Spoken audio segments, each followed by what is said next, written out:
de sorcellerie. La Bible dit qu'il est réservé à tout homme de mourir qui tue fois après la mort vient le jugement. Après la mort, ce n'est pas les messes de guerre. Mais ils diront qu'après la mort, non, tu peux encore patienter quelque part. On va aller consulter Dieu pour toi. Pourquoi si tu vas aller au ciel ou à l'enfer? C'est des bébés. Des bêtises à dormir debout. Donc, si c'était la condition pour être sauvé, dites-moi, Lazare qui était mort, à l'époque de Lazare, il y avait des prêtres, non?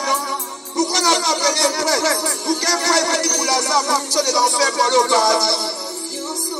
Pourquoi les prêtres, autant que Lazare, n'ont pas prié pour lui? Pour qu'il sorte du tourment là où il était pour aller au ciel? Bêtise, parce qu'ils veulent manger l'argent. Et beaucoup.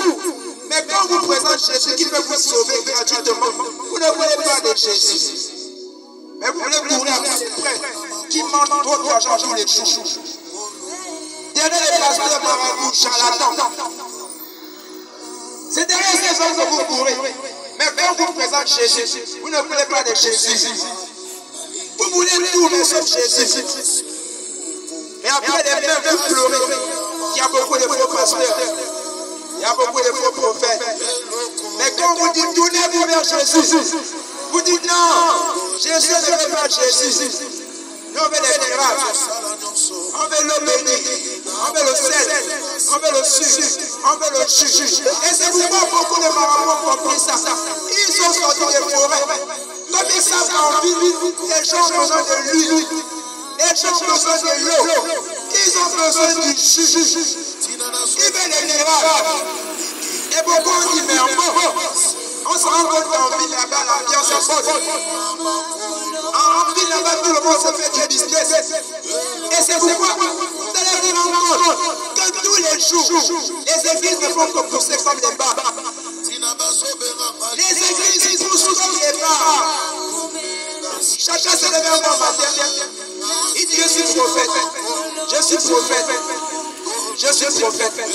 Et ces prophètes-là, ils ne voient jamais vos péchés. Mais ces prophètes-là voient toujours là où ton père. C'est le sorcier qui est fini avec toi. Ces prophètes-là, voient toujours là où tu voyages pour aller aux États-Unis. Mais ils ne voient jamais ton péché. Dieu ne dit jamais que c'est s'il a fait la fornication. Dieu est sorti de là. Ça veut dire jamais, maman, tu trompes ton mari tous les jours, laisse ça. Mais il te dira toujours, ma fille, sois bénie. Ma fille, je vois la prospérité. Ma fille, je vois les finances. Je vois le travail. Et toi, tu es là, amen, papa. Amen, prophétise. Mais c'est l'enfer qui t'attend, maman. Yes. C'est l'enfer. Parce que tu trompes ton mari, tu deviens un prophète. Il ne dit pas ça. C'est un prophète. C'est pourquoi dans la parole des Écritures, les gens ont peur des prophètes. Les personnes que les gens retournent dans les Écritures sur les prophètes. Parce qu'un prophète se place là.